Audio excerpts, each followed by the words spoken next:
नमस्कार दोस्तों, मैं हूं आपका शिवम भैया और आप आ चुके हैं परीक्षा के ऑफिशियल प्लेटफॉर्म पर।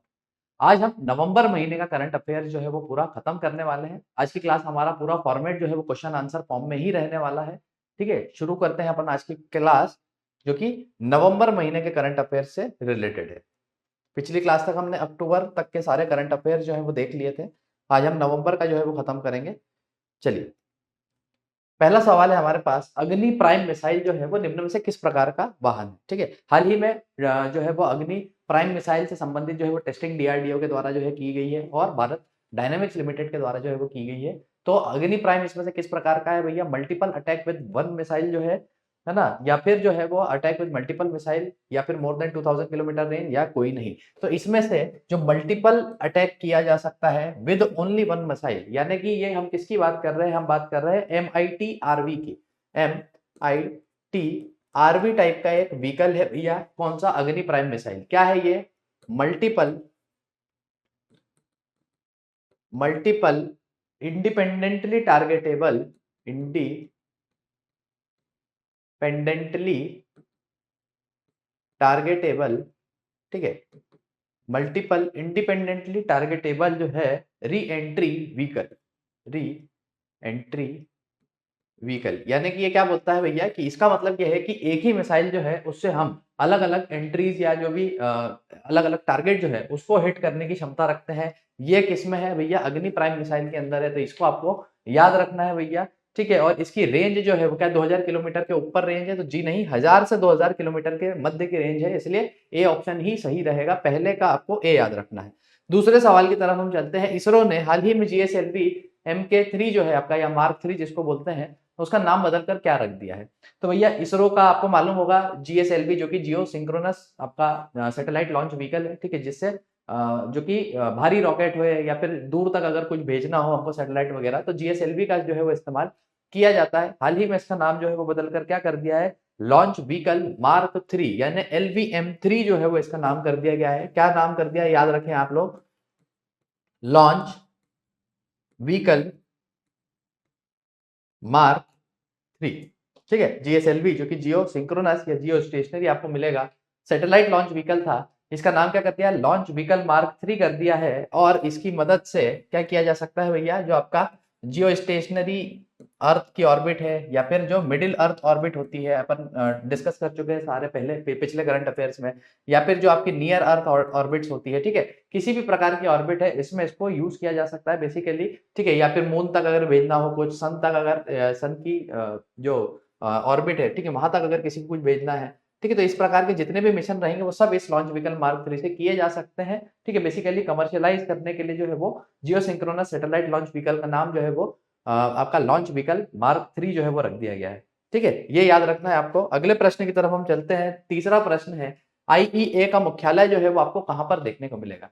आईईए है क्या वैसे? तो आईईए जो है वो आपका इंटरनेशनल एनर्जी जो है एसोसिएशन के नाम से जाना जाता है, जो कि ऊर्जा के क्षेत्र में जो है वो काम कर रहे हैं।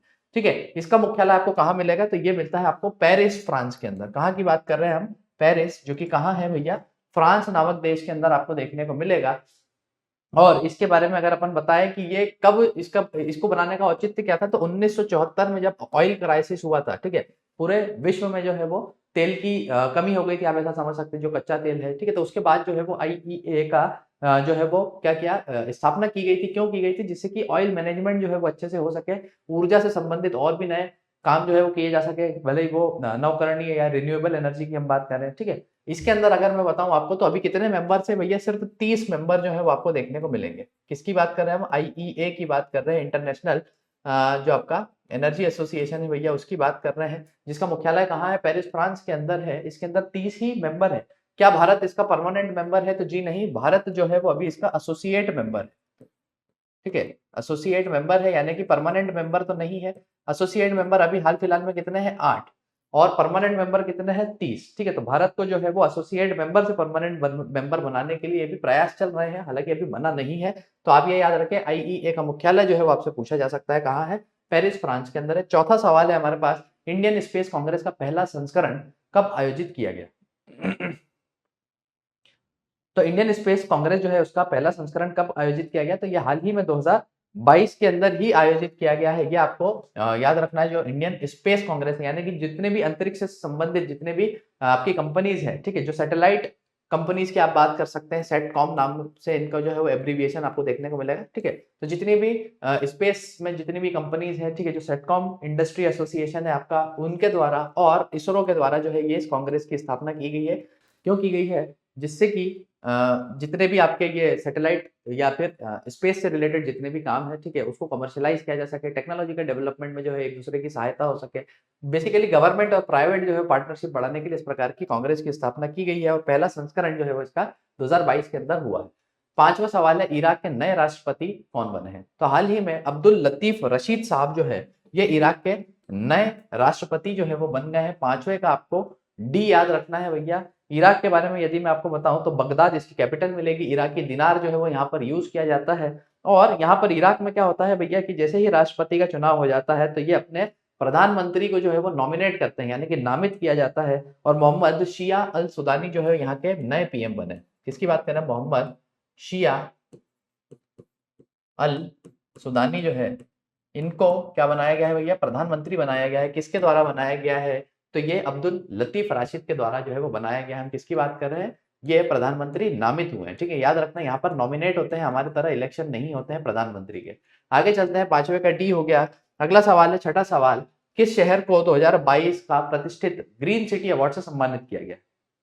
तो यहाँ पर आप देखेंगे हैदराबाद, पेरिस, मॉन्ट्रियल, बोगोटा। इसमें हैदराबाद जो है उसको पूरे विश्व में सबसे प्रतिष्ठित जो ग्रीन सिटी अवार्ड है वो दिया गया है। ये ग्रीन सिटी अवार्ड के बारे में अगर मैं बताऊं कहां पर दिए जाते हैं भैया, तो ये साउथ कोरिया में दिए गए, यानी कि हम बात कर रहे हैं किसकी? दक्षिण कोरिया की, ठीक है। और किसके द्वारा जो है वो दिए गए? तो एक हॉर्टिकल्चर एसोसिएशन है, ठीक है, international association of horticulture producers. किसकी बात कर रहे हैं हम? International association of horticulture producers, ठीक है, इनके द्वारा ये अवार्ड दिए जाते हैं। ये भी याद रखना, किसको मिला है? हैदराबाद को मिला है, ये भी याद रखना है। नेक्स्ट सवाल है हमारे पास सातवां, ब्रिटेन की महारानी एलिजाबेथ द्वितीय, जिनका हाल ही में निधन हुआ, आपको मालूम होगा, इनके बाद अब राज्याभिषेक किसका होगा? ठीक है, तो ब्रिटेन की महारानी जो है एलिजाबेथ द्वितीय, इनके बाद किसको बिठाया जाएगा भैया? चार्ल्स तृतीय को जो है वो राज्याभिषेक इनका किया जाएगा। तो ये आप याद रखना, ठीक है, द्वितीय, तृतीय और जो आपके अलग अलग नाम होते हैं, तो उसमें एग्जैक्ट आप याद रखें, चार्ल्स तृतीय को जो है वो बिठाया जाएगा। और इनका राज्याभिषेक कब का है भैया डिसाइडेड? तो ये मई 2023 के अंदर होना डिसाइडेड है। तो ये भी याद रखें, अभी हुआ नहीं है, ठीक है। तो ऑफिशियली अनाउंस हो गए हैं कि यही बैठेंगे, लेकिन अभी राजगद्दी पर बिठाए नहीं गए हैं। आठवां सवाल है हमारे पास, दिलीप महालनोबिस जो है वो किस क्षेत्र से संबंधित थे? ठीक है, हाल ही में भैया इनका निधन हुआ है, तो इनके बारे में पूछ रहे हैं कि किस क्षेत्र से संबंधित है। तो भैया ये आपने एक ओआरएस के नाम, ओआरएस के बारे में सुना होगा, ठीक है, जब भी जो है वो डिहाइड्रेशन हो जाता है, ठीक है, जहां पर जो है वो बहुत ज्यादा पानी का लॉस होता है शरीर में, ठीक है, दस्त लग जाते हैं या उल्टियां ज्यादा होती है, तो ऐसे केस में क्या होता है भैया, आपने सुना होगा ओआरएस का घोल पिलाया जाता है। ठीक है, ओआरएस क्या है? तो ये ओरल रिहाइड्रेशन थेरेपी नाम से जानी जाती है। रिहाइड्रेशन थेरेपी होती है, ठीक है, जिसके अंदर क्या है कि भैया ओरल, यानी कि आपके जो है वो खाने पीने की वस्तुओं के थ्रू जो है वो क्या कर रहे हैं भैया, शरीर को वापस रिहाइड्रेट कर रहे हैं। और इसी के लिए ओआरएस यानी ओरल रिहाइड्रेशन सॉल्ट जो है वो दी जाती है। आपने देखा होगा एक घोल होता है वो पिलाया जाता है बच्चों को, ठीक है। तो इसी के जनक माने जाते हैं कौन? दिलीप महालनोबिस साहब, यानी कि चिकित्सा से संबंधित है। आठवें का बी याद रखें, इनका हाल ही में निधन हुआ है, दिलीप महालनोबिस साहब, ये ठीक है, ओआरटी के लिए जाने जाते हैं, ओरल रिहाइड्रेशन थेरेपी के जनक माने जाते हैं, यानी चिकित्सा से संबंधित है भैया इनकी फील्ड। आगे चलते हैं, वन नेशन वन फर्टिलाइजर योजना किस ब्रांड के तहत उर्वरक बेचे जाएंगे? तो हाल ही में वन नेशन वन फर्टिलाइजर योजना चालू की गई है और इसमें बोला गया है कि जितने भी उर्वरक हैं हमारे, भले यूरिया हो, डीएपी हो, ठीक है, तो ये सब भारत ब्रांड के अंडर जो है वो क्या है, बेचे जाएंगे या किसान भाई बहनों को जो है वो प्रोवाइड किए जाएंगे। ठीक है, अभी तक जो है वो यूरिया अलग अलग कंपनी के अलग अलग नाम से आती थी, अब उसका नाम सभी जिस भी कंपनी की है, ठीक है, वो उस पर यही लिखा रहेगा भारत यूरिया करके, ऊपर कंपनी का नाम रहेगा छोटा सा, लेकिन नीचे ब्रांड नेम जो है वो भारत यूरिया या फिर भारत डीएपी करके जो है वो आपको देखने को मिलेगा। ठीक है, इस प्रकार से भारत जो है वो सब में आप कॉमन ब्रांड नेम देखने को मिलेगा आपको, जिससे कि किसानों को जो है वो सोचना ना पड़े कि भैया कौन सी कंपनी अच्छी क्या है ना, ब्रांड के पीछे ना भागे। ठीक है, भारत ब्रांड जो रहेगा उसी के अंडर जो है वो इन सब की जरूरतें जो है वो पूरी हो जाएंगी। आगे अगर हम देखें इसी के अंदर, तो जो आपके केंद्र सरकार है ये इसको कैसे सुनिश्चित करेगी? तो किसान समृद्धि केंद्र जो है वो खोले जाएंगे। ठीक है, हम किसकी बात कर रहे हैं? समृद्धि केंद्र की बात कर रहे हैं, ये खोले जाएंगे। यहीं पर जो है वो ये कॉमन ब्रांड के जितने भी सामान है ये अवेलेबल रहेंगे। साथ में अगर हम देखें तो यहाँ पर और क्या होगा भैया, मिट्टी की जांच कराई जा सकती है, या फिर जो भी कृषि यंत्रीकरण यानी कि जो भी रेंट पे अगर कोई मशीनरी दी जा सकती है तो वो भी की जाएगी। नई टेक्नोलॉजीज क्या आ रही है खेती किसानी में वो भी यहाँ पर बताई जाएगी। तो यानी कि जो किसान समृद्धि केंद्र बनाए जाएंगे ये बहुत कुछ काम करने वाले हैं, और ये 3 टियर यानी कि 3 स्तर पर जो है वो खोले जाएंगे। एक आपका जो है जिस प्रकार से आपका आपने देखा होगा पंचायती राज में भी 3 स्तर के होते हैं ना, तो आपका ग्राम लेवल पे होता है, ठीक है, एक आपका फिर तहसील लेवल पे होगा या ब्लॉक लेवल जिसको आप बोलते हैं, और अंत में आपका जो है वो जिला लेवल पर देखने को मिलेगा इस प्रकार का केंद्र। यानी कि 3 टियर केंद्र जो है समृद्धि केंद्र इसमें खुलने का प्लान है भैया। 9th का बी याद रखें। आगे चलते हैं 10वें सवाल की तरफ। यूरिया और डीएपी का विश्व का सबसे बड़ा खरीदार देश कौन सा है? तो याद रखें भारत ही जो है वो डीएपी की बात करें, डाई अमोनियम फॉस्फेट, या यूरिया की बात करें, ठीक है, ये दोनों ही क्या है भैया उर्वरक की कैटेगरी है अलग अलग।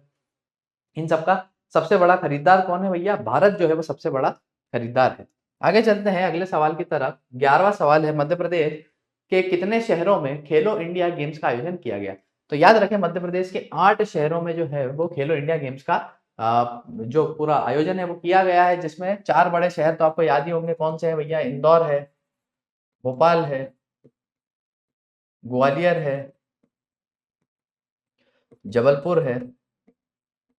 इसके अलावा आप याद रखें मंडला में भी हुए हैं, बालाघाट में भी हुए हैं, उज्जैन में भी हुए हैं, और आपका खरगोन, यानी खरगोन में कहाँ पर? महेश्वर में, जो आपका नर्मदा नदी का किनारा है वहां पर भी हुए हैं। तो ये 8 जगह पर जो है वो खेलो इंडिया गेम्स खिलाए मतलब मध्य प्रदेश में आयोजन हुआ है। और ये आपको मालूम होगा कि भैया इस बार कौन सा था? 5वां संस्करण हुआ है, कहाँ? मध्य प्रदेश के अंदर। अब 12वां है हमारे पास 2023 का जो कुश्ती चैंपियनशिप है वो किस देश ने जीता है? कौन सी बात कर रहे हैं? अंडर 23 कुश्ती चैंपियनशिप की बात कर रहे हैं भैया। तो भारत की तरफ से जो अमन सहरावत साहब है उन्होंने गोल्ड जीता है भैया, ठीक है। तो भारत जो है वही प्रथम आया है, अमन सहरावत जो है वो प्रथम आए हैं इसमें। और इन्होंने तुर्की के ही पहलवान जिनका नाम है क्या? अहमद दुमान, उनको हरा करके ये चैंपियनशिप जीती है। तो याद रखें तुर्की या टर्की के जो पहलवान है उनको हराया है। किसने हराया है? भारत ने हराया। और ये चैंपियनशिप अपने नाम की है। और ये कहाँ पर आयोजन किया गया था भैया? स्पेन में इसका आयोजन हुआ है, ये भी याद रखें। ब्रिटेन के पहले अश्वेत प्रधानमंत्री कौन बने? ठीक है, तो निम्न में से जितने भी नाम दिख रहे हैं, ऋषि सुनक साहब जो है वो ब्रिटेन के यानी जो आपका इंग्लैंड है भैया उसके पहले अश्वेत प्रधानमंत्री बने हैं। आज तक ऐसा नहीं हुआ था। और पहले अश्वेत के साथ साथ पहले भारतीय भी यही बने हैं, ठीक है। भारतीय मूल के हैं, यानी कि भारतीय तो नहीं है, भारतीय मूल के हैं, लेकिन प्रधानमंत्री बने। तो इनका नाम याद रखे भैया। 13 का डी जो है वो सही उत्तर हो जाएगा। 14th है हमारे पास 2022 का डिफेंस एक्सपो कहां पर आयोजित किया गया? तो डिफेंस एक्सपो या जिसको डेफ एक्सपो कहा गया है भैया, इसका 12वां एडिशन इस साल हुआ था। और ये कहां पर हुआ? गांधीनगर गुजरात के अंदर हुआ, ठीक है। गांधीनगर गुजरात के अंदर 12वां संस्करण 12th एडिशन था ये। किसकी बात कर रहे हैं हम? डिफेंस एक्सपो, यानी कि जहां पर रक्षा से संबंधित जो भी आपका मेला लगता है उस प्रकार से आप समझ सकते हैं। ये यहाँ पर जो है कहां पर? गांधीनगर गुजरात में हुआ, 12वां संस्करण था। और इस बार की थीम क्या थी? इस बार की थीम थी पाथ टू प्राइड, ठीक है, यानी गौरव के लिए एक पथ की बात कर रहे हैं, ठीक है, पाथ टू प्राइड। इस प्रकार से जो है वो थीम रखी गई थी, ये याद रखें। 15वां सवाल है हमारे पास, भारत किस वर्ष तक अपना पहला अंतरिक्ष केंद्र स्थापित कर लेगा? तो भारत ने बोला है कि भैया हम 2035 तक अपना जो अंतरिक्ष केंद्र है उसको स्थापित कर लेंगे। अभी आपको मालूम होगा कि एक ही अंतरिक्ष केंद्र है भैया, इंटरनेशनल स्पेस स्टेशन जो आपको देखने को मिलेगा, ठीक है, जो कि 5 देशों के द्वारा जो है मिलकर चलाया जा रहा है। जहां से रशिया 2024 में पुल आउट कर लेगा, चाइना अपना खुद का जो है वो तियानगोंग नाम से बना रहा है भैया। तो भारत ने भी बोला है कि 2035 तक हम खुद का जो है वो क्या कर लेंगे भैया? स्पेस स्टेशन जो है वो बना लेंगे। और इसके लिए RNGLV का निर्माण किया जाएगा। RNGLV, RNGLV क्या है भैया? तो LV से आप समझ गए होंगे कि एक प्रकार का लॉन्च व्हीकल है, ठीक है। तो ये rocket next generation launch vehicle की हम बात कर रहे हैं, इसका निर्माण किया जाएगा। क्यों? क्योंकि हमें खुद का स्पेस स्टेशन बनाना है। कब तक? 2035 तक। तो 15 का ए याद रखें। 16वां सवाल है हमारे पास, भौतिकी का पहला नोबेल पुरस्कार किसे दिया गया था? तो भौतिकी की फील्ड में पहला नोबेल पुरस्कार की बात कर रहे हैं, ये यानी ऑल ओवर वर्ल्ड की बात हो रही है। तो आपको मालूम होगा भैया WC रॉन्टजन जो है, जो कि किसके लिए जाने जाते हैं? एक्सरे के आविष्कार के लिए जाने जाते हैं भैया। इनको भौतिकी यानी फिजिक्स का पहला नोबेल पुरस्कार जो है वो दिया गया था, 1901 में ही दे दिया गया था। सीवी रमन साहब भारत के पहले भौतिकी में पाने वाले हैं, ठीक है, जो कि 1930 में मिला था, तो वो भी याद रखें। 16 का बी जो है वो सही उत्तर है। आगे चलते हैं हम 17वें सवाल की तरफ। 17वें सवाल के अंदर क्या है, शहीद इलाब सिंह माइक्रो उद्वहन सिंचाई परियोजना किस जिले से संबंधित है? तो भैया इलाब सिंह माइक्रो उद्वहन सिंचाई परियोजना जो है ये हरदा जिले से संबंधित है और ऐसा माना जा रहा है कि इस सिंचाई परियोजना के पूरे होते ही क्या हरदा जिला जो है वो 100% सिंचाई सिंचित जिला जो है वो घोषित कर दिया जाएगा यदि इसका सफल क्रियान्वयन हो जाता है तो। 17वें का सी याद रखें। आगे चलते हैं 18वें प्रश्न की तरफ। मोनिया महोत्सव कहाँ मनाया जाता है? तो भैया मोनिया महोत्सव जो है ये आप याद रखें कि भैया मध्य प्रदेश का ही महोत्सव है और मध्य प्रदेश में भी कहाँ पर भैया एक प्रकार का डांस फेस्टिवल है यानी नृत्य महोत्सव है। कहाँ पर होता है? बुंदेलखंड के अंदर होता है, ये भी याद रखना है आपको। तो मोनिया महोत्सव और इसके अंदर क्या होता है आप देखेंगे कि बेसिकली डांस किया जाता है और उसमें भी जो लीडर होता है वो पीकॉक के फेदर्स यानी कि जो मोर पंख होते हैं उसको अपने पास रख करके जो है वो डांस होता है। बढ़िया सा डांस है भैया मोनिया महोत्सव के अंदर जो कि बुंदेलखंड से संबंधित है, ये आप याद रखें और ये दिवाली के आसपास जो है वो सेलिब्रेट किया जाता है। आगे चलें, नेक्स्ट सवाल है हमारे पास 19वां सवाल। मध्य प्रदेश का भामाशाह सम्मान किस क्षेत्र से संबंधित है?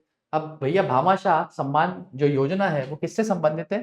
तो निम्न में से आप देखेंगे व्यापार से संबंधित है। क्यों? क्योंकि ये करदाताओं के लिए है। ठीक है, अब करदाता जो रहेंगे वो शिक्षा या स्वास्थ्य या ऊर्जा के क्षेत्र में तो नहीं रहेंगे, वो व्यापार के क्षेत्र की बात हो रही है भैया।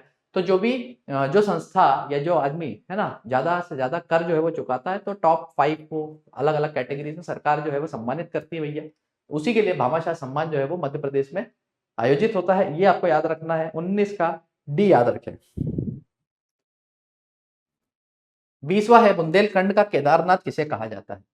कहाँ स्थित है? ठीक है, तो बुंदेलखंड का केदारनाथ जो है ये छतरपुर में माना जाता है और छतरपुर का भी कौन सा जटाशंकर धाम जो है वो बुंदेलखंड का केदारनाथ के नाम से फेमस है। तो 20 का ए याद रखें आप। आगे चलते हैं, अगला सवाल है हमारे पास 21वां सवाल।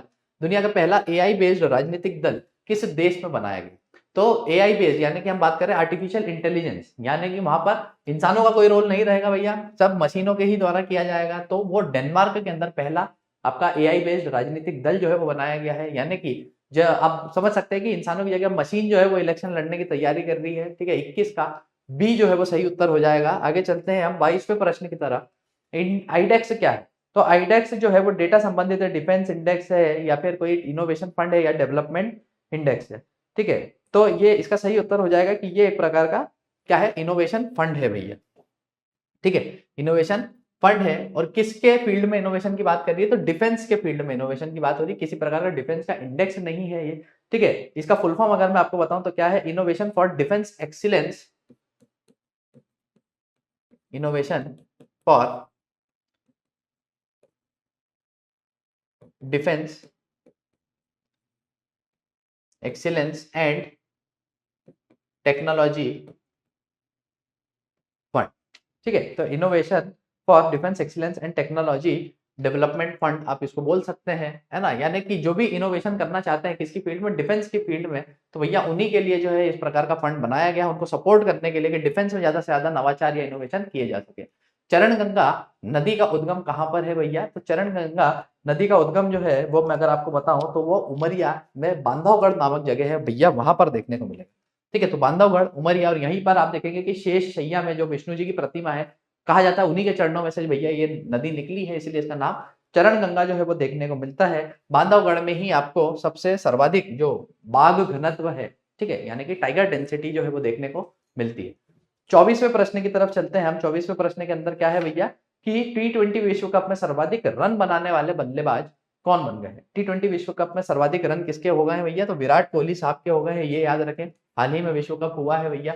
24 का ए याद रखें। आगे चलते हैं, 25वां सवाल। सुल्तान ऑफ जोहोर कप किस खेल से संबंधित है?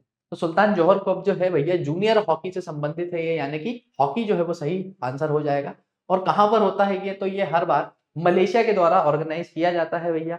2022 की अगर हम बात करें तो कौन जीता है 2022 का कप? भारत जीता है, ये भी याद रखें। भारत की जूनियर हॉकी यानी कि भैया जो अंडर 19 जितने भी लोग होते हैं, ठीक है, उससे रिलेटेड स्पर्धा है, भारत जीती है। किसको हरा करके जीती है? तो वो भी याद रखना, ऑस्ट्रेलिया को हराया था भैया, ऑस्ट्रेलिया को हराया था। भारत जो है वो जीत गई थी, ये याद रखना है। और अभी तक भारत कितनी बार जीत चुका है? 3 बार इस कप को जीत चुका है।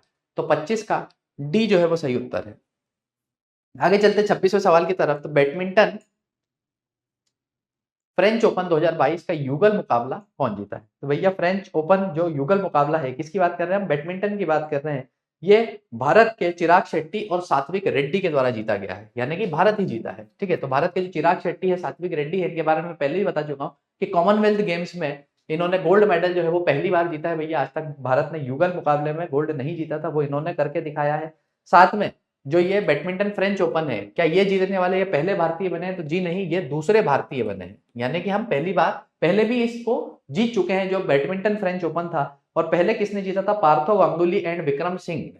पार्थो गांगुली एंड विक्रम सिंह जो है, उन्होंने 1983 में ही बैडमिंटन फ्रेंच ओपन जो है वो जीत लिया था। यानी कि ये लोग जो बने हैं, ये सेकंड टाइम विनर रहे हैं जो 2022 के अंदर रहे हैं। तो 26 का भी याद रखें। आगे चलते हैं 27वें प्रश्न की तरफ। अंडर 17 महिला फुटबॉल विश्व कप किसके द्वारा जीता गया है? तो हमने पहले डिस्कस कर चुके थे कि भैया अंडर 17 महिला फुटबॉल विश्व कप जो है वो भारत में आयोजित हुआ था। तो ये जीता किसने है? ये स्पेन ने जीता है भैया, ये भी याद रखें। और किसको हरा करके जीते हैं? तो कोलंबिया को हराया, यानी कि कोलंबिया सेकंड आया है, स्पेन फर्स्ट आया है। और आयोजन कहां पर हुआ था ये भी याद रखें, तो ये भारत में हुआ था।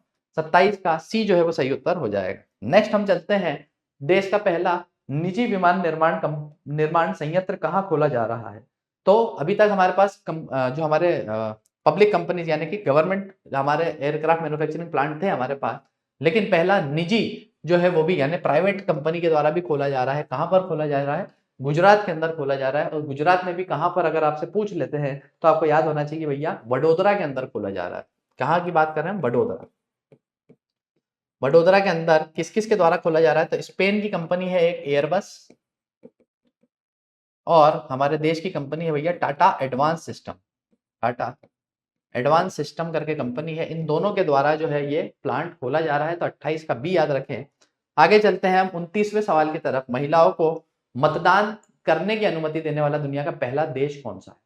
तो दुनिया का पहला देश जिसने महिलाओं को मतदान करने की अनुमति दी है भैया, तो 1893 में यह अनुमति देने वाला न्यूजीलैंड पहला देश बनता है। 29 का ए याद रखें। आगे चलते हैं अगले सवाल की तरफ, जो कि है 30वां सवाल। ब्राजील के नए राष्ट्रपति कौन बनाए गए हैं? तो भैया अभी लुइस इनासियो लूला डा सिल्वा जो है, ये नए राष्ट्रपति ब्राजील देश के बन गए हैं। इसके पहले कौन थे? तो जायर बोल्सोनारो साहब जो है वो हुआ करते थे। क्या लुइस इनासियो लूला डे सिल्वा जो है ये पहली बार प्रधानमंत्री बने हैं? तो जी नहीं, ये पहले भी बन चुके हैं और ये तीसरी बार जो है वो प्रधानमंत्री के पद पर ये बैठने वाले हैं। तो थर्ड टाइम है भैया इनका, ये पहली बार के नहीं है ना, यानी नए चावल नहीं है, पुराने चावल है, इस प्रकार से याद रख सकते हैं। 30वें का डी जो है वो सही उत्तर हो जाएगा। 31वां है हमारे पास, देश का पहला राज्य जहां मेडिकल और इंजीनियरिंग की पढ़ाई की शुरुआत हिंदी में कर दी गई है। तो भैया मध्य प्रदेश ही पहला राज्य बना है जहां पर क्या हो रहा है, आपका जो मेडिकल और इंजीनियरिंग जैसे जो सब्जेक्ट्स हैं उनको क्या कर रहा है भैया, हिंदी में पढ़ाने की शुरुआत हमने कर दी है। तो ये याद रखें। 31 का ए जो है वो सही उत्तर हो जाएगा। 32वां है, भारतीय वायुसेना के एयर चीफ मार्शल कौन है? तो भैया भदौरिया साहब जो है वो रिटायर हो गए हैं और बी आर चौधरी साहब जो है वो एयर चीफ मार्शल बन गए वायुसेना के, यानी कि टॉप मोस्ट पोजीशन पे पहुंच गए भैया इंडियन एयरफोर्स के। तो 32 का डी आप याद रखें। आगे चलते हैं अगले सवाल की तरफ। 33वां, गरुड़ भारत और किस देश के मध्य होने वाली जो है वो सैन्य अभ्यास है? तो गरुड़ जो है ये भारत और फ्रांस के बीच होती है। ठीक है, ये याद रखें। गरुड़ भारत और फ्रांस के बीच होती है। गरुड़ शक्ति भारत और इंडोनेशिया के बीच होती है। भारत और श्रीलंका के बीच आपको मित्र शक्ति देखने को मिलेगी और भारत और थाईलैंड के बीच आपको मैत्री देखने को मिलेगी। 33 का बी याद रखें। और इस साल कहां पर हुई है ये? तो इस साल जोधपुर के अंदर हुई है, यानी भारत के अंदर हुई है। ये भी याद रखना भैया, क्योंकि आजकल पोजीशन भी पूछ लेते, मतलब लोकेशन भी पूछ लेते कहां पर हुई है। 34वें सवाल की बात करते हैं। विश्व विज्ञान दिवस कब मनाया जाता है? तो भैया विश्व विज्ञान दिवस जो है ये आपका 10 नवंबर को मनाया जाता है। किसके द्वारा मनाया जाता है? यूनेस्को के द्वारा मनाया जाता है। अपन ने पहले भी चर्चा करी कि यूनेस्को एजुकेशन हो, साइंस हो, कल्चर हो, उनसे रिलेटेड बहुत सारे काम करता रहता है। तो विश्व विज्ञान दिवस 10 नवंबर को मनाया जाता है यूनेस्को के द्वारा। इस बार का थीम क्या था 2022 का? सतत विकास के लिए मूलभूत विज्ञान। 2022 का थीम अगर आपसे पूछ ले तो ये क्या है भैया? सतत विकास के लिए मूलभूत विज्ञान। और वैसे ही हम अपने पिछले लेक्चर्स में भी डिस्कस कर चुके हैं बहुत बार कि भैया हमारा राष्ट्रीय विज्ञान दिवस कब मनाया जाता है? तो 28 फरवरी को मनाया जाता है। और उसकी भी हमने थीम देखी थी 2023 की। अभी हाल ही की थीम अगर मैं आपको बताऊं तो 2023 की थीम क्या है? हमारे राष्ट्रीय की, नेशनल साइंस डे की हम बात कर रहे हैं। तो ये आपको देखने को मिलेगा वैश्विक कल्याण के लिए, वैश्विक कल्याण के लिए वैश्विक विज्ञान, वैश्विक विज्ञान। ठीक है, तो पीएससी में भी भैया एक दो बार ये थीम पूछी जा चुकी है ना। मेंस में आंसर राइटिंग में जो है ये सवाल पूछ लिया गया था शायद 2020 में ही कि नेशनल साइंस डे की थीम क्या है। तो थीम जो है वो इंपॉर्टेंट हो जाती है, खासकर इंडिया वाली तो आप याद ही रखें। ज्यादा से ज्यादा ऑब्जेक्टिव में जो पूछा जाएगा वो आपका कहाँ पर पूछा जाएगा भैया, जितने भी आपके दूसरे पेपर्स होते हैं वहां पर पूछ लिया जाएगा जो ऑब्जेक्टिव होते हैं, लेकिन याद रखना है आपको, थीम इंपॉर्टेंट होती है। 34 का सी याद रखें। आगे चलते हैं हम 35वें सवाल की तरफ। राष्ट्रीय कालिदास सम्मान 2022 में किसको नहीं दिया गया? तो बुधादित्य मुखर्जी, पुरुददीज, वासुदेव कामत, श्रीनिवास अय्यर। श्रीनिवास अय्यर साहब जो है वो क्या है, पहली बार कालिदास सम्मान पाने वाले व्यक्ति बनते हैं। कालिदास सम्मान की अगर हम बात करें तो 1980 में शुरू हो गया था भैया कालिदास सम्मान, और श्रीनिवास अय्यर जो है वो फर्स्ट टाइम विनर के अंदर आते हैं भैया। संगीत, नृत्य, रंगकर्म और आपका जो है ना, जो पेंटिंग है, कला वाला जो क्षेत्र है, ठीक है, उसके अंदर 4 कैटेगरीज में दिया जाता है। इस साल किस किस को दिया गया है? तो ये 2022 के अंदर बुधादित्य को दिया गया है, पुरुददीज को दिया गया है, वासुदेव कामत और राजीव वर्मा साहब को भी दिया गया।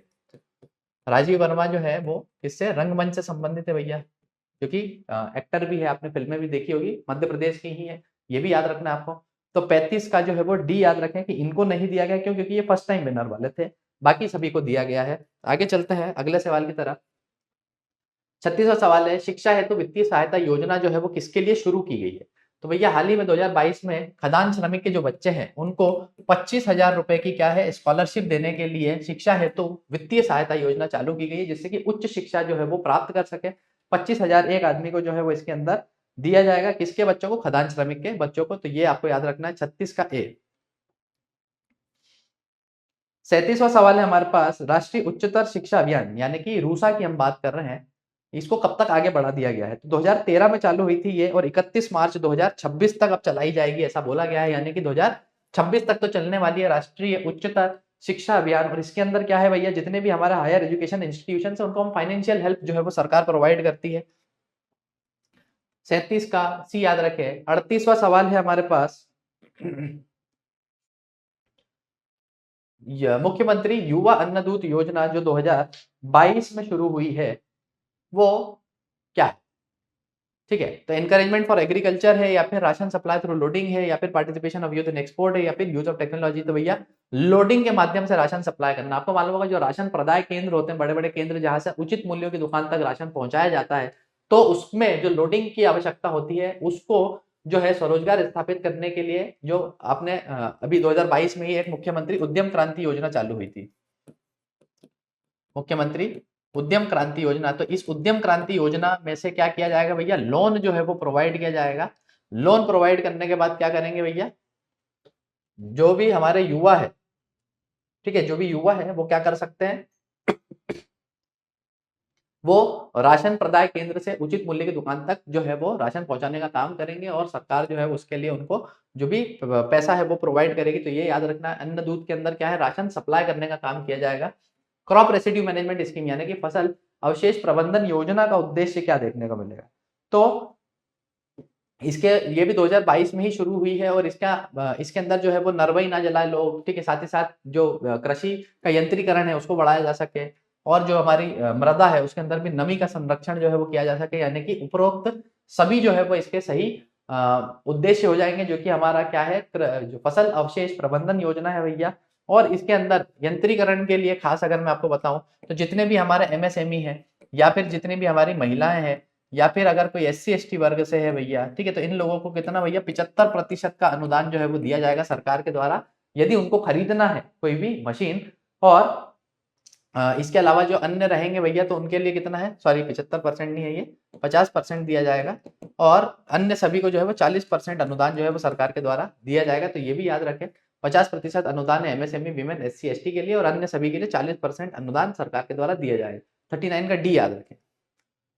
आगे चलते हैं, भारत के कितने तटों को ब्लू फ्लैग सर्टिफिकेट मिला है? तो ब्लू फ्लैग क्या है भैया, तो एक प्रकार का सर्टिफिकेट है, ये बताता है कि कितने स्वच्छ जो है वो आपके तट है, या फिर जो भी आपके बीचेस हैं, ठीक है, वहां पर कितना सस्टेनेबल एक्टिविटी हो रही है कि नहीं हो रही है, एनक्रोचमेंट तो नहीं हो रहा है, ठीक है, प्रकृति को नुकसान तो नहीं पहुंचाया जा रहा है, तो उसी को जो है वो ब्लू फ्लैग सर्टिफिकेट जो है वो कहा जाता है। ये किस किस के द्वारा, तो IUCN हम डिस्कस कर चुके हैं, international union for conservation of nature, या फिर यूनाइटेड नेशन एनवायरमेंट प्रोग्राम की हम बात करें, या फिर जो आपका वर्ल्ड टूरिज्म ऑर्गेनाइजेशन है, ठीक है, हम टूरिज्म की बात कर रहे हैं, ये याद रखना, ट्रेड की बात नहीं कर रहे हैं, तो वर्ल्ड टूरिज्म ऑर्गेनाइजेशन, और आपका एक डेनमार्क की एनजीओ है, डेनमार्क की एक एनजीओ है FEE फाउंडेशन, जो आपका फाउंडेशन ऑफ एनवायरमेंटल एजुकेशन नाम से देखने को मिलता है। तो इन चारों के द्वारा जो है जूरी मेंबर बिठाए जाते हैं, उन्हीं के द्वारा जो है वो बीच को विजिट करके जो है वो सारी एक्टिविटीज को चेक करके ये सर्टिफिकेट जो है वो दिया जाता है। इस प्रकार का सर्टिफिकेट पाने वाला एशिया का चौथा देश बना है भारत, ठीक है, यानी इसके पहले 3 देश हमारे और जो है वो बन चुके हैं, चौथा देश अभी कौन सा बना है एशिया का, भारत बना है इस प्रकार के सर्टिफिकेट पाने वाला। और 2018 से ही ये मुहिम जो है वो चालू हुई है भैया, ठीक है। समुद्र तट सफाई दिवस किस तारीख को मनाते हैं हम, तो 3rd सैटरडे ऑफ सितंबर को मनाते हैं। किसकी बात कर रहे हैं हम, समुद्र तट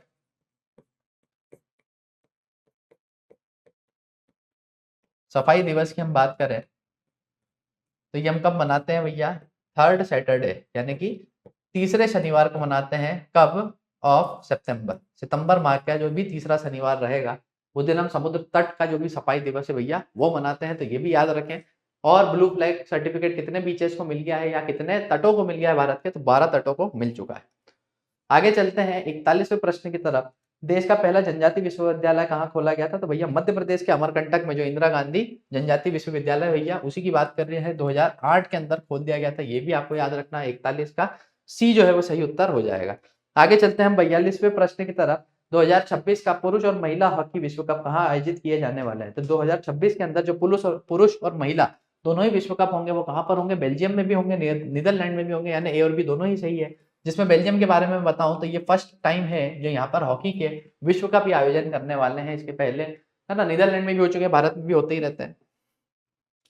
आगे पहली बार किस देश ने एशिया का जो स्क्वैश चैंपियनशिप है भैया, ठीक है, वो जीत लिया है 2022 के अंदर। तो पहली बार कौन जीता है, एशियन स्क्वैश चैंपियनशिप भैया भारत जीता है।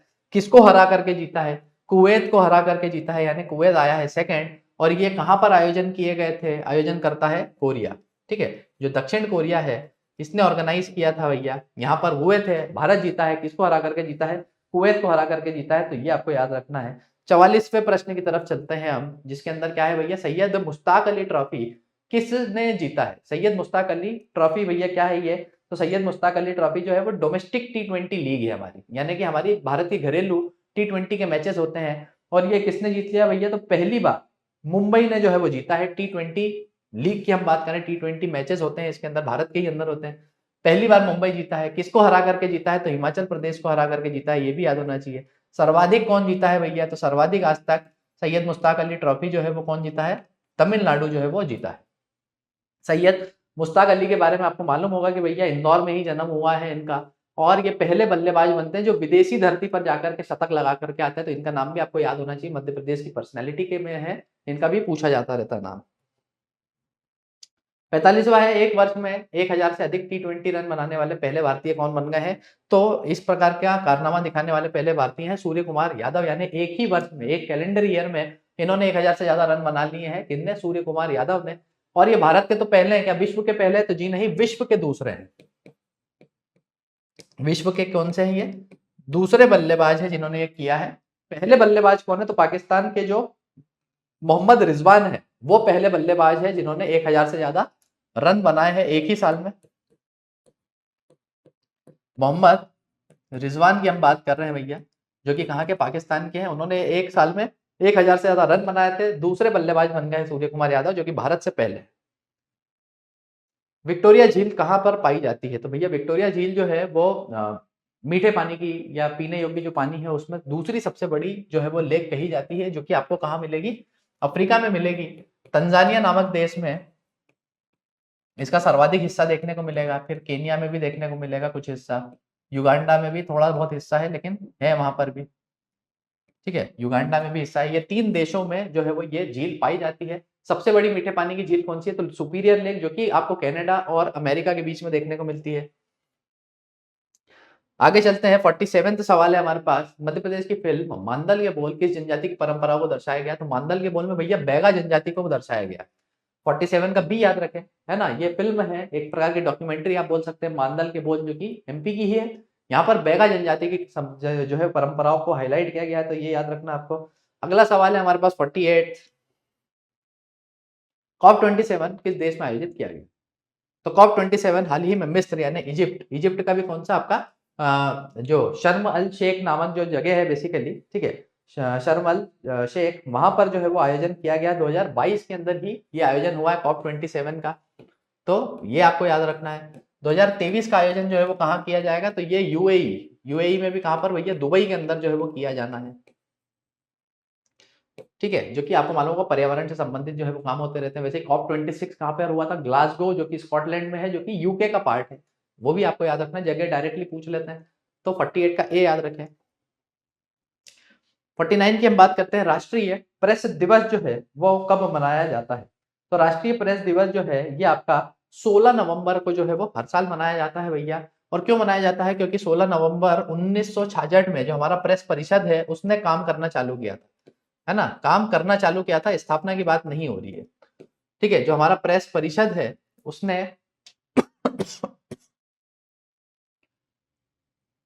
जो हमारा प्रेस परिषद है उसने काम करना जो है वो चालू किया था कब? 1966 के अंदर। और किस दिन चालू किया था? 16 नवंबर वाले दिन चालू किया था। स्थापना कब हुई थी भैया प्रेस परिषद की? तो स्थापना जो है वो आपकी हुई थी 4 जुलाई 1966 को, ठीक है। 4 जुलाई 1966 को स्थापना हुई थी और काम करना 16 नवंबर से चालू किया गया। लेकिन जिस दिन से काम करना चालू किया भैया उस दिन से हम प्रेस डे मनाते हैं, राष्ट्रीय प्रेस दिवस की बात हो रही है।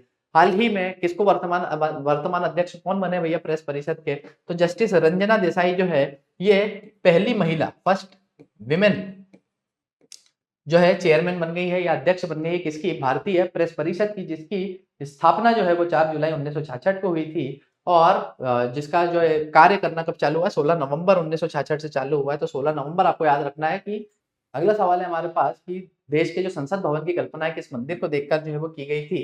तो ये 64 योगिनी मंदिर को देख करके की गई थी, जो कि कहाँ पर है भैया? मुरैना में आपको देखने को मिलेगा, ठीक है। तो सी जो है वो सही उत्तर हो जाएगा।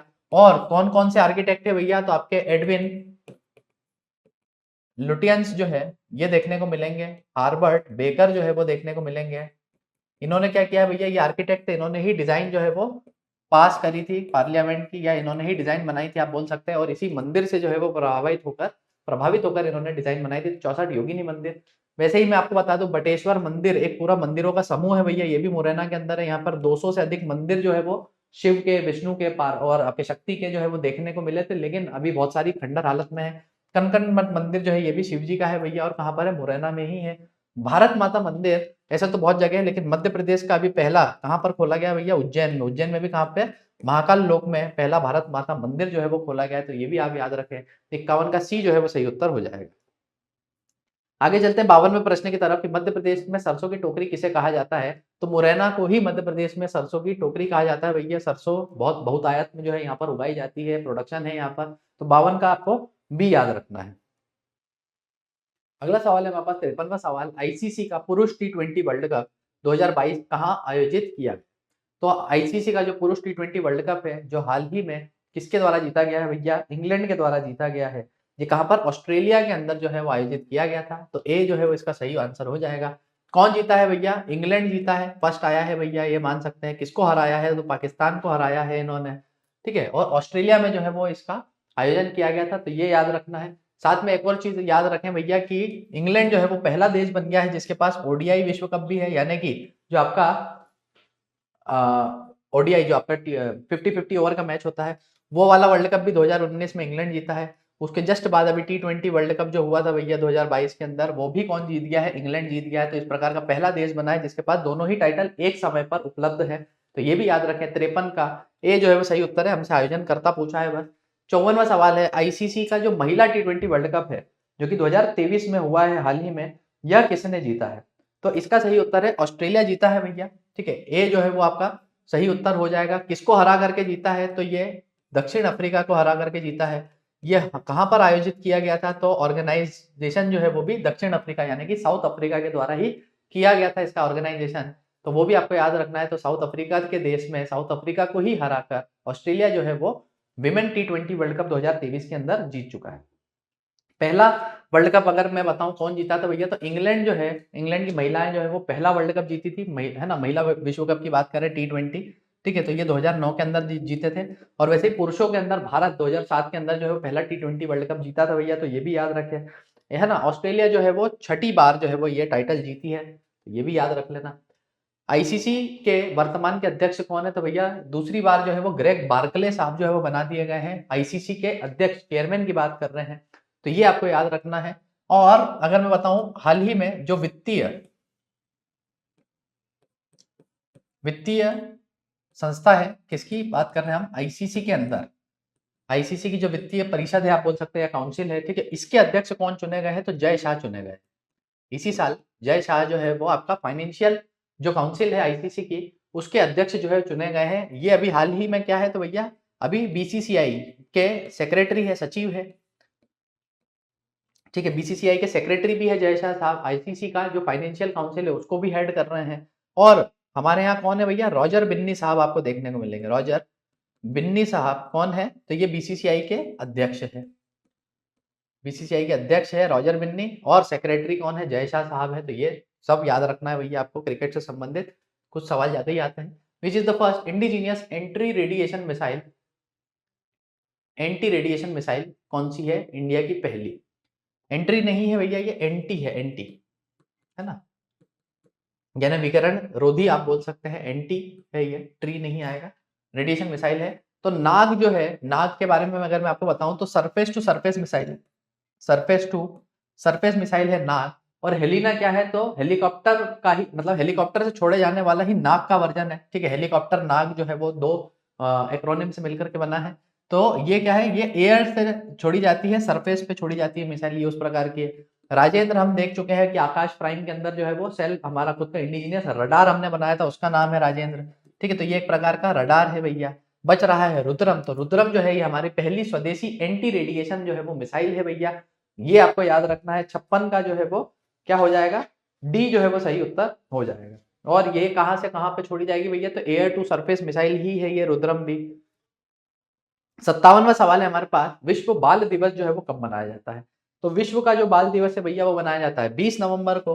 भारत खुद का बाल दिवस कब मनाता है, तो ये 14 नवंबर को मनाता है भैया, ये हमारा नेशनल चिल्ड्रन डे है। और इंटरनेशनल कब है या वर्ल्ड वाला बाल दिवस कब है, तो ये 20 नवंबर को मनाया जाता है, दोनों ही याद रखें। इंक्लूजन ऑफ एवरी चाइल्ड जो है ये इसका थीम है भैया इस साल का, किसकी बात कर रहे हैं, विश्व बाल दिवस, इसकी थीम क्या है, इंक्लूजन ऑफ एवरी चाइल्ड, यानी कि जितने भी बच्चे हैं भैया उन सभी को जो है वो जोड़ना है साथ में, या उनका समावेशी विकास जो है वो करना है, इस प्रकार से समझ सकते हैं आप।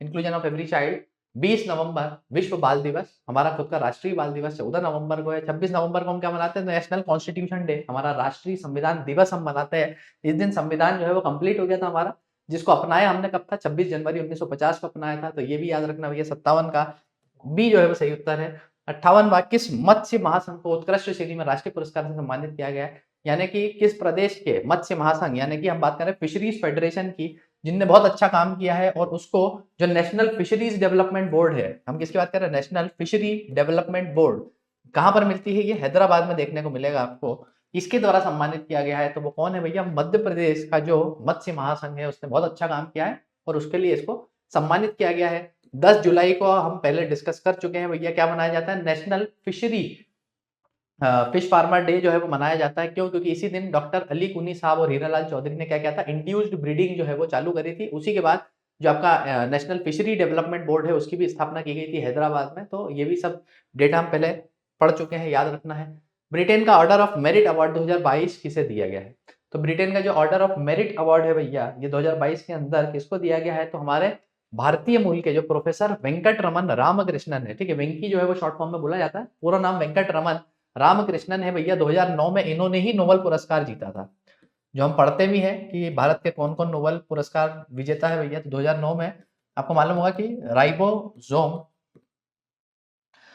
नामक जो आपका सेल होता है, बेसिकली सेल के अंदर एक पार्ट होता है, उसका स्ट्रक्चर क्या है, फंक्शन क्या है, इसकी खोज जो है इन्होंने की थी और 2009 में इनको जो है वो नोबेल पुरस्कार से सम्मानित किया गया था। हाल ही में इनको ब्रिटेन का ऑर्डर ऑफ मेरिट अवार्ड भी दिया गया है। तो याद रखें 59 का सी।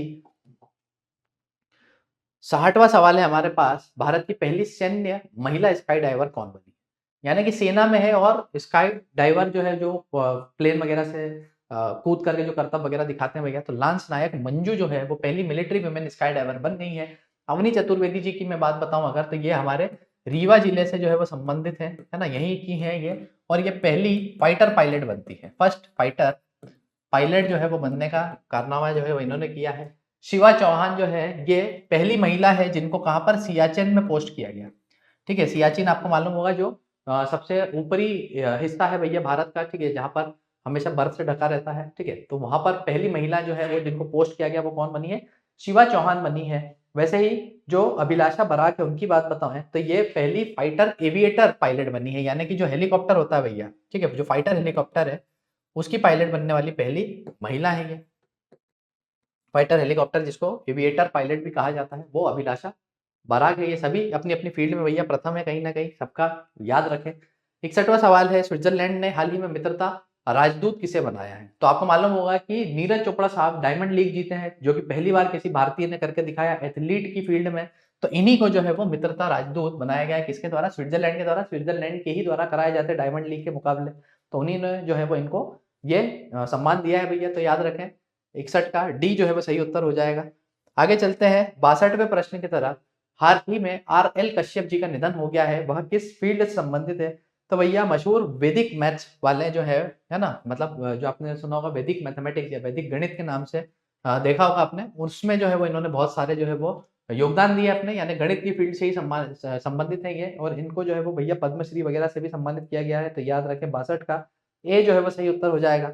63वां सवाल है हमारे पास, पृथ्वीराज चौहान द्वारा स्थापित वनखंडेश्वर मंदिर जो है वो कहां पर स्थित है?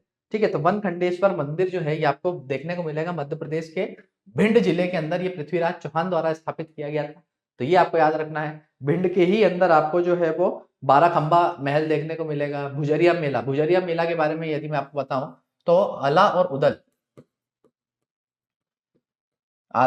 उदल जो है वो आपने सुना होगा इनके बारे में, इन्हीं की याद में भुजरिया मेला जो है वो मनाया जाता है। किसकी याद में?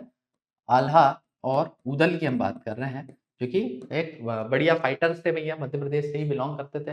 तो भुजरिया मेला ये भी कहाँ होता है? भिंड में होता है। और क्या है, आटेर का किला भी आपको कहाँ पर? भिंड में देखने को मिलेगा। कचहरी महल जो है ये भी भिंड में देखने को मिलेगा। तो भिंड जो है उसको आपको मालूम होना चाहिए, स्टैटिक डेटा उनके बारे में भी कहाँ पर क्या है। एशिया कप में पदक जीतने वाले पहले भारतीय टेबल टेनिस खिलाड़ी कौन बने हैं? तो एशिया कप में जो पदक जीता है भैया, तो मणिका बत्रा साहब जो है वो पहली बार हुआ है कि इन्होंने कांस्य पदक जीता है। यानी कि क्वार्टर फाइनल में जो है वो चयनित हुए थे, सेमीफाइनल में नहीं जीत पाए, सेमीफाइनल जीत जाते तो रजत पदक मिल जाता। ठीक है, तो कांस्य पदक जीत करके पहली खिलाड़ी बन गई है या पहले भारतीय बन गए हैं जिन्होंने टेबल टेनिस के अंदर एशिया कप में पदक जीता है। और इसको आप इस तरह से भी घुमा करके पूछा जा सकता है कि सेमीफाइनल में पहुंचने वाली पहली भारतीय या पहले भारतीय कौन बनते हैं एशिया कप के अंदर, तो इस प्रकार से भी घुमा करके पूछा जा सकता है। तो ये भी आपको याद रखना है। 64 का बी जो है वो सही उत्तर हो जाएगा। आगे चलते हैं 65वें सवाल की तरफ। 2021 के विक्रम पुरस्कार से सम्मानित मनीषा कीर किस खेल से संबंधित? तो ये डायरेक्टली ऐसा भी पूछा जा सकता है कि मनीषा कीर जो है वो मध्य प्रदेश के किस खेल से संबंधित है। 2021 का विक्रम पुरस्कार हाल ही में, यानी 2022 के अंदर हमने 2021 के विक्रम पुरस्कार दिए हैं, उनके अंदर भी इसका नाम था। तो भैया ये किस खेल से संबंधित है? तो ये शूटिंग करती है। मध्य प्रदेश का कौन सा खिलाड़ी किस खेल से संबंधित है ये आपको याद रखना है, पूछा ही जाता है। जैसे पिछली बार जो है वो सवाल आ गया था कि विवेक सागर जो है, पीएससी का सवाल है शायद, तो विवेक सागर साहब जो है वो कौन सा खेल खेलते हैं? तो आपको मालूम होना चाहिए कि हॉकी से संबंधित है। जो भी लोग या जितने भी खिलाड़ी हमारे न्यूज में होते हैं उनके बारे में आपको मालूम होना चाहिए। ये मैं फिर से आपको बता देता हूँ, हम पहले डिस्कस कर चुके हैं। एकलव्य खिला जो है वो किसको दिया जाता है भैया? जो अंडर 19 होते हैं, यानी जूनियर खिलाड़ियों को दिया जाता है। 1994 से दिया जा रहा है, 1 लाख रुपए का इनाम दिया जाता है। 2021 में ही इसको डबल किया गया है। इसके पहले 50,000 दिए जाते थे, 2021 से डबल पुरस्कार यानी 1 लाख रुपए दिए जा रहे हैं। विक्रम अवार्ड की हम बात करें तो विक्रम जो है वो सीनियर खिलाड़ियों को दिया जाता है, 1990 से दिया जा रहा है और इसमें 2 लाख दिए जा रहे हैं, 2021 से ही दिए जा रहे हैं। इसके पहले 1 ही लाख दिए जाते थे। वैसे ही एक आपका है विश्वामित्र अवार्ड है भैया, ये भी 1994 से यानी एकलव्य के साथ ही चालू किए गए हैं। ये कोचेस के लिए यानी जो प्रशिक्षक है उनको दिए जाते हैं। यहाँ पर भी 2 लाख रुपए दिए जाते हैं और ये भी 2021 से ही डबल हुए हैं भैया। इसके पहले 1 ही लाख रुपए जो है वो दिए जाते थे। अब इस साल के अवार्ड्स कौन-कौन जीता है, तो ये एक टेबल है भैया। आप लोग क्या करें, इसका या तो स्क्रीनशॉट लेके रख लें या इनको जो है बार-बार रिवाइज़ करते रहेंगे तो आपको याद रहेगा कि कौन-सा खिलाड़ी किस खेल से संबंधित है। आप भले इनका स्थान याद ना रखें, ये मैंने आपको एक्स्ट्रा जानकारी के लिए दे दिया है, लेकिन जो सवाल बनता है वो सीधे यही बनेगा कि अंशिका कन्नौजिया जो है, ये किस खेल से संबंधित है? तो आपको मालूम होना चाहिए सॉफ्टबॉल, शिखा चौहान कायाकिंग, पूजा कुश्ती, है ना? श्रुति सरवैया वुशु, अर्जुन ठाकुर शूटिंग। और ये सब कौन है भैया? ये अभी हम एकलव्य यानी अंडर 19 वालों की बात कर रहे हैं, उसमें कौन-कौन जीता है। वैसे ही आगे आप देखेंगे कि जो कन्या नायर है वो तैराक है, इकराम अली जो है वो एथलीट है, गोपाल ठाकुर रोइंग है, सिद्धि छतवानी जो है ये आपकी शूटिंग बॉल है, ये सब एकलव्य यानी अंडर 19 पुरस्कार की बात करी हमने। वैसे ही विक्रम पुरस्कार में अब व्यक्तिगत खेल यानी कि जो सिंगल खेल से संबंधित है यानी जिस खेल में एक ही आदमी की आवश्यकता होती है, जैसे आद्या तिवारी सॉफ्ट टेनिस खेलती है, एनी जैन तैराक है, आरती नाथ कायाकिंग है, मनीषा कीर जो अभी मैंने आपसे पूछा शूटिंग करती है, सुदीप्ति हजेला घुड़सवार है। वैसे ही आपका रोहित वाजपेयी योगा करते हैं भैया, श्रेयांशी परदेसी जो है वो बैडमिंटन खेलती हैं। तो ये आपको व्यक्तिगत खेल से संबंधित हो गया। वैसे ही दलीय खेल में यानी कि जो नेशनल लेवल पर अगर कोई से ग्रुप वाले जहाँ पर टीमों की आवश्यकता होती है, उस खेल में भी अगर मध्य प्रदेश का कोई है तो उसको भी सम्मान दिया गया। जैसे नैन्सी जैन खो-खो खेलती हैं भैया, कंचन ज्योति दीक्षित जो है वो कबड्डी खेलती है, रागिनी चौहान सॉफ्टबॉल खेलती है। वैसे ही दिव्यांग श्रेणी में पूनम शर्मा जी को दिया है जो कि जूडो खेलती है। साहसिक खेल भगवान सिंह कुशवाहा जो है ये पर्वतारोही है भैया, ये आपको मालूम होना चाहिए और रत्नेश पांडे ये भी पर्वतारोही है। दोनों ही जो है ये आपके जो माउंट एवरेस्ट जो है उसको चढ़ चुके हैं, तो इनको भी इस साल जो है सम्मानित किया गया। 2016 में माउंट एवरेस्ट चढ़े थे, जिसमें रत्नेश पांडे साहब जो कि सतना जिले से है, ये पहले मध्य प्रदेश के आदमी हैं जो कि माउंट एवरेस्ट चढ़ते हैं। वैसे ही विश्वामित्र पुरस्कार मैंने आपको बताया जो कोच को दिया जाता है। पारितोष शर्मा कराटे सिखाते हैं, विनय प्रजापति कुश्ती सिखाते हैं, मोहनलाल बंबोरिया मलखम्ब सिखाते हैं। इन सभी के बारे में जो है वो आपको मालूम होना चाहिए। आज का ये लेक्चर जो है वो मैं यहीं पर खत्म करता हूँ। फिर मुलाकात होगी आपसे अगले लेक्चर में, तब तक के लिए जय हिंद।